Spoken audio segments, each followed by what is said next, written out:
Russia conducted attacks across all of Ukraine on Monday. The bombardment of Ukraine marks a new escalation of this conflict. Countries are worried that Moscow could use nuclear weapons next. In the next few minutes, we'll take a look at Russia's nuclear doctrine and whether it is likely that they will use these nuclear weapons. Russia has repeatedly said that it is not above using nukes to protect itself. It has said that protection extends to the newly annexed Ukrainian territories as well. Ukraine's counteroffensive has seen them recapture swathes of Russian-held land. The pressure has been increasing on Vladimir Putin to win what is considered a prestige war for the Russian president. The latest attacks can be seen as a warning that Russia is prepared to cause massive civilian casualties. But what does its nuclear doctrine outline?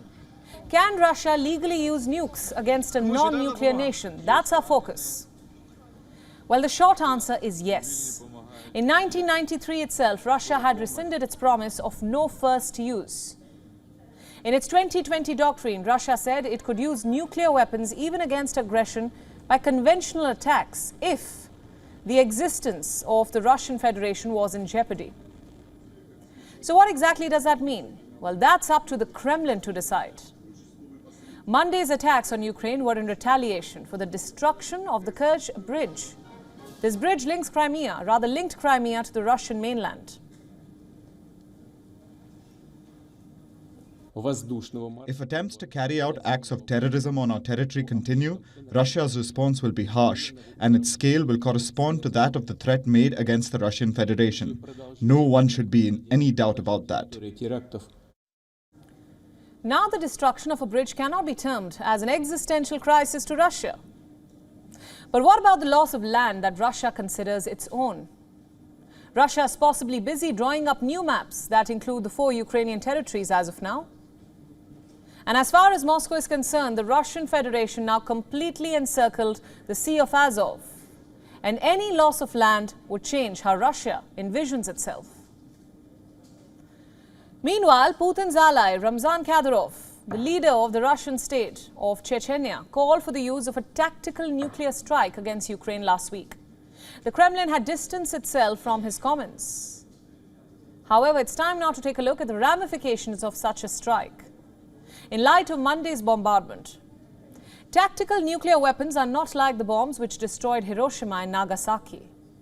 Tactical nukes are smaller and can be used on the battlefield, even when friendly troops are nearby. However, these low-yield bombs would also cause nuclear fallout, and that's an alarming scenario. Radiation from nuclear weapons led to the deaths in Japan long after the bombs had exploded. Radioactive particles entered the water and the soil. Blast survivors and people who moved near the sites were found to have higher incidence of cancer.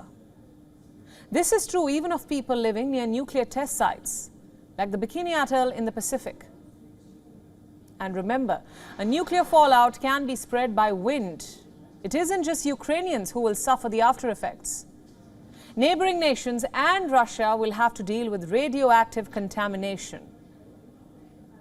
In fact, strong winds may even carry the nuclear fallout as far as China. It's no surprise that China asked for a de-escalation after Monday's strikes. We have taken note of the relevant reports, and we also hope that the situation can de-escalate soon. The world has only seen 2 nuclear bombs dropped during a war: the little boy in Hiroshima and the fat man in Nagasaki. It's been almost 80 years since that devastation. Nuclear weapons can do much more damage today. Humanity doesn't need to witness a new calamity.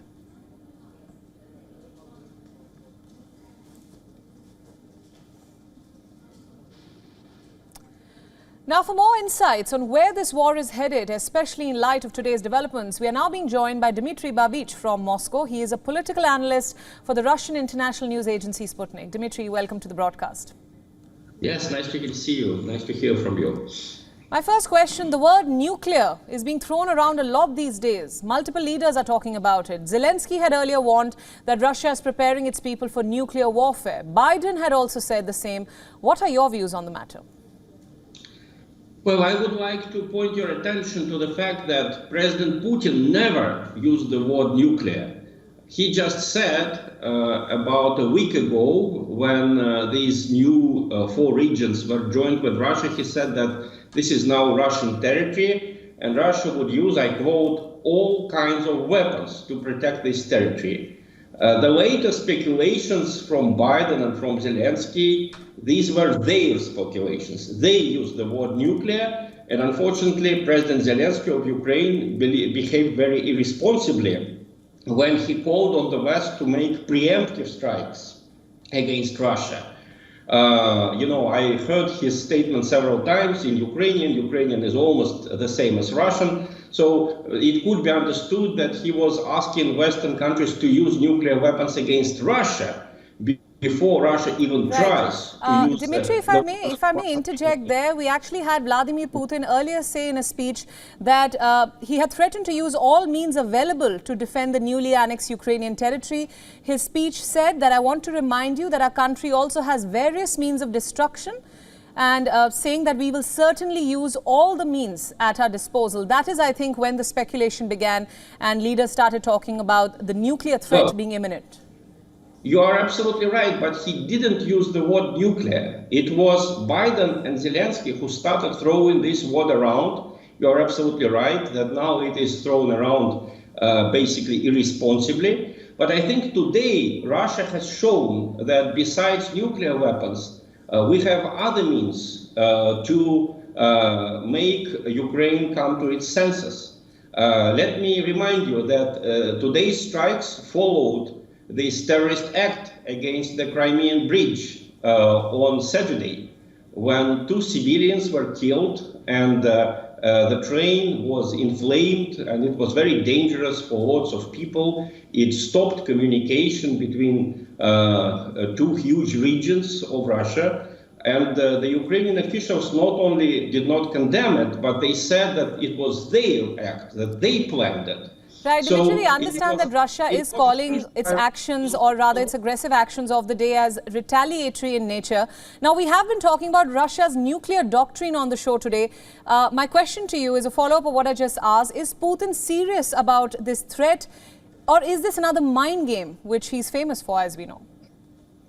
Well, the Russian nuclear doctrine, as you say, and as you know, is much more peaceful than the nuclear doctrine of the United States. Russia plans to use nuclear weapons.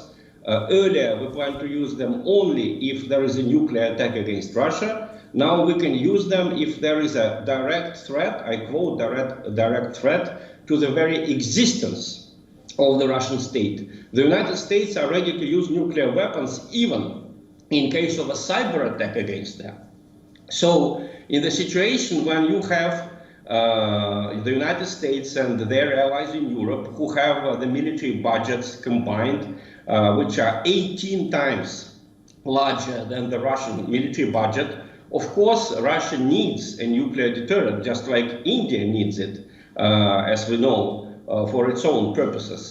This is a symbol of independence and sovereignty in our times. Right, Dmitry, I think what we're trying to say is that whichever way this goes, the fact that this word is being used, it's an alarming scenario, and that's the point that we're trying to address on the show today. Thank you for the Russian perspective. Thanks for joining us on WION Fineprint. Thank you.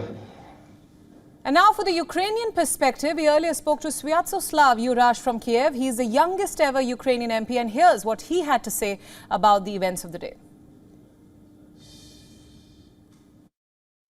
There are many contenders for the more serious escalation of the start of the war, especially in Kiev, as Kiev has been besieged, as the Russians try to get into Kiev. So I doubt this is the biggest escalation since then.